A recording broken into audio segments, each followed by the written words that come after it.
Meeshaan keenya xumuramee haala kanaan ijaarnis achitti qophaa'ee jira. Maashaallah tabaarakallah.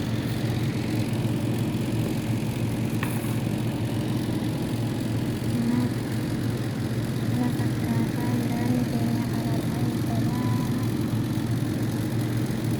Ijaara boqoo.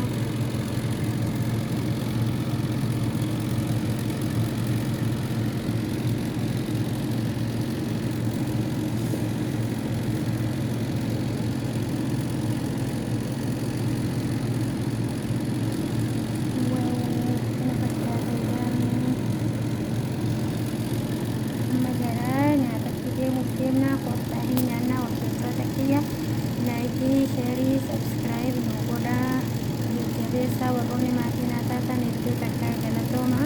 Warri maatiin haa ta'in illee kottaa maatiin haa ta'aa. Biyya kanatti waa baay'ee dalaynaa osoo hin taane gaafuma gaddaa yoo rabbiyyee waan gaarii dalayna.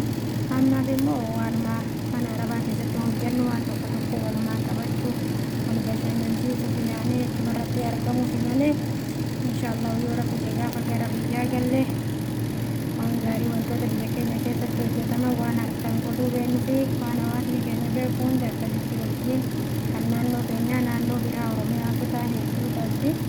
Akkasitti kan naannoo keenyaa naannoo biratti agarsiisa. Kan naannoo biratti hiriyoonni keenya kan naannoo isaanii nutti agarsiisa. Akkasitti wal barsiifna.